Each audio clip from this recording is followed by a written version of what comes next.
Hello, StarCraft fans! This is Falcon Paladin coming to you with yet another daily Legacy of the Void upload. This is a game between Xeno and the Zerg Lord on Dusk Towers. With me today is our special guest, Heartless. How's it going, Heartless? Hello, you beautiful people. I am doing well. How are you? Doing pretty well this evening. Glad to be casting with you again after such a long break. It's been a couple of weeks now, hasn't it?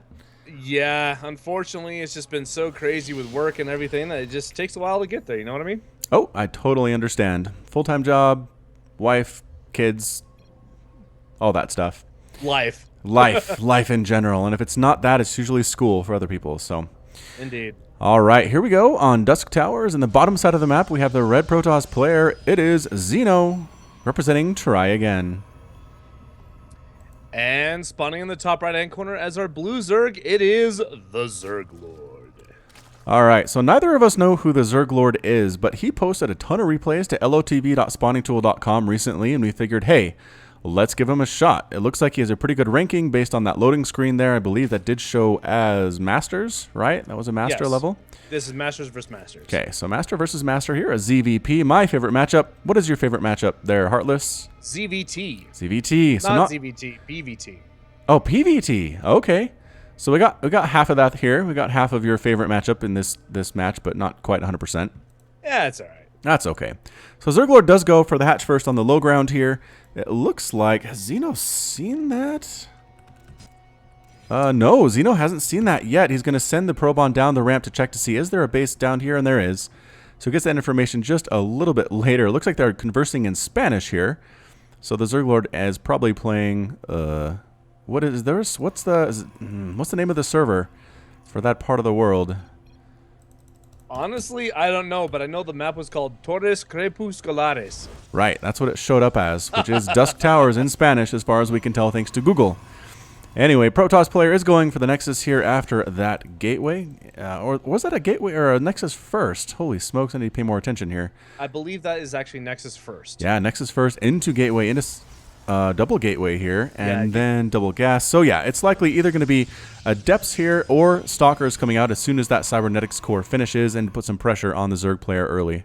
Yeah, this is such a popular build that you see. You'll see it go Nexus first, double gateways, and sometimes you'll see double Stalkers, sometimes you'll see double Adepts. Most of the time in a PvZ, you'll actually see double Adepts because Adepts are so good at mineral line harass. But from time to time, you do see double Stalkers, and we'll find out here in just a moment. Yeah, we're very close to wrapping up this Cybernetics core. The Overlord comes in at the perfect time, checks out what's going on here, sees the double gate, sees the double chrono boost. It is Adept on the way. He's going to report back to the Hive and to the Queens to say, all right, there are some Adepts coming. You got to get enough lings to get us around on those Adepts. The Queens need to be ready too. Some creep shred would be excellent. It looks like that's what the Zerglord is planning on doing with this Queen at the edge of the creep at that second base eventually, but not quite there yet. Speed is also about halfway done for the Zerglord. That's going to be super useful. Speedlings against Adepts are really good at actually chasing them down and keeping them from killing those drones. So we're going to follow them across the map and see how effective they can be. Indeed, and I'm really glad that the Zerglord delayed his third base just long enough in order to be able to get a couple more batches of Zerglings out in order to be able to allow Speed to finish, because I casted a match a couple days ago where it was the exact same matchup, and the Zerg went 3 hatch really early. They didn't have any army, and by the time that the Protoss came here, they just got shut down so hard. And so, yeah, I'm glad that the Zerg Lord has decided to do what he's done with his opener.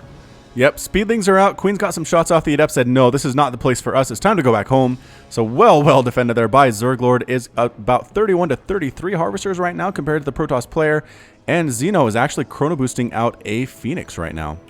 Yeah, I think Phoenixes are a fantastic decision inside PvZ, in the matchup of PvZ, because they offer such a great map presence, being able to shut down Overlords as long as they don't get under the protection of the Spore Crawler, anything like that, and they're so good for just overall harass. Sometimes Phoenixes are the things that make or break a game in a PvZ. It's very true. I've seen Phoenix be super effective in PvZs from some players like Hero, like SOS, who use those in those very specific matchups, and have just absolutely forced Zerg down a tech path that requires Hydralisks, and then just brought in units to completely counter those. So it's almost like playing 3 steps ahead of your opponent like you're playing chess or something here, and it's very, very popular, as you said, in the PvZ matchup. However, Zerglord already does have Spore Crawlers in all 3 of his mineral lines. Recognizing the dangers of the Phoenix, he noticed that they were killing his Overlords. Kind of hard to miss that one, and prepared accordingly. Yep, and that's just a testament to the fact that he's a good, solid Zerg player. Because really, in the matchup of PvZ, there really isn't much of a reason to not get Spore Crawlers in your mineral lines anymore, ever. Like, just always having a Spore Crawler is so good. Yeah, agreed. They shut down Phoenix pretty well. They take care of DTs. They take care of, like, Void Ray type pressure you can see, too. So it's just very, very good against many things that Protoss can do to harass. And actually going to lose another Overlord here. No, the Phoenix actually chose to leave that one alive. Should not be hanging out here. Should probably be heading back to the safety of some anti-air. But the Overlord is intent on scouting and probably is willing to give up his life for the Swarm. Meanwhile, some Lings are heading out across the map here. They just want to make sure nothing comes out without him being aware of it. Some Roaches coming on down here too. The Overlord does get taken out. The Phoenix are flying around. 4, I want to say 5 is pretty much the magic number for most Protoss. They usually don't want to make too many more than that unless they're really committing to Phoenix. And it doesn't look like that's something that Xeno is planning on doing, but we'll have to wait and see. Yep, and behind all of this, look at what the Zerg Lord is doing. Ooh, but first, oh, okay, Photon Overcharge goes down and they're going to have to get out of the way. I like what Zerg Lord is doing, though, because even though these Phoenixers are out on the map, the Zerg Lord is kind of keeping Zinho back on his side. He's gotten his Hydralisk in. He's gotten the Evo Chamber with +1. I'd actually like to see him go, if Zinho decides to go more ground, I'd like to see Lurkers. I think Lurkers would be great. Agreed. Although I'm not sure that he has enough time to get there before this Adept Phoenix pressure shows up. The Hydras are popping out. If you don't have enough Hydras, Phoenix can lift them. They do extra damage versus Hydras because they're light units. And I've seen enough Phoenix just completely negate a Hydra ball that's not quite big enough here. So here comes the big push. And how will Zerglord respond?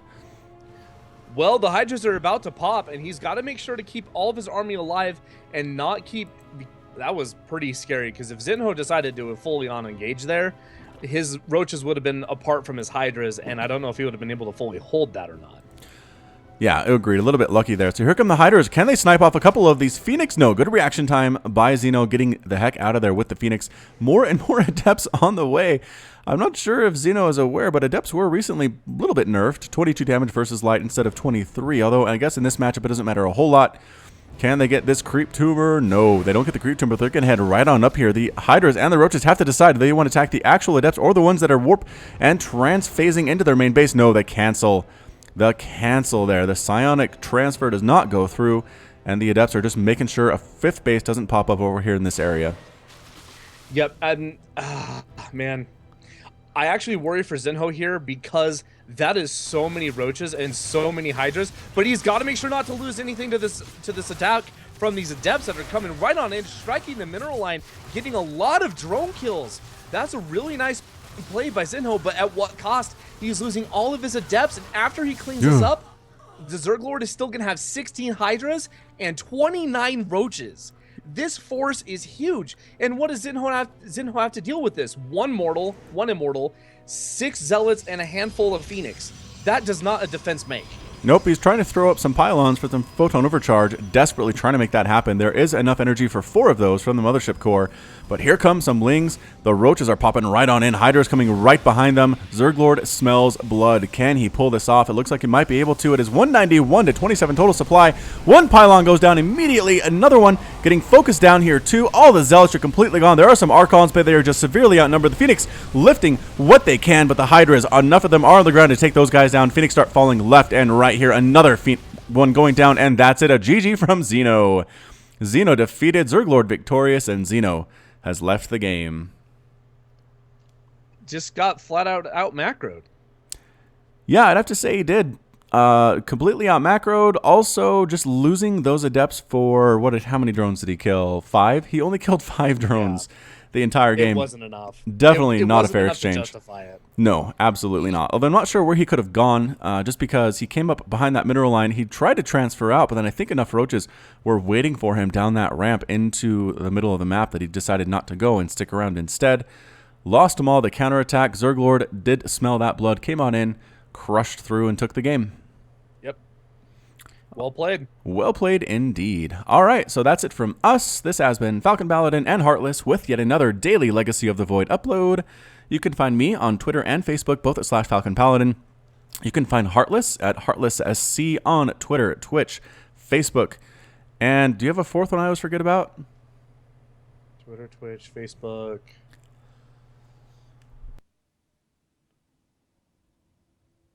No. Nope, that's it. Okay, so just the three. All right, and that's about it again. I had to think way too hard about that. We'll get it. We'll remember next time.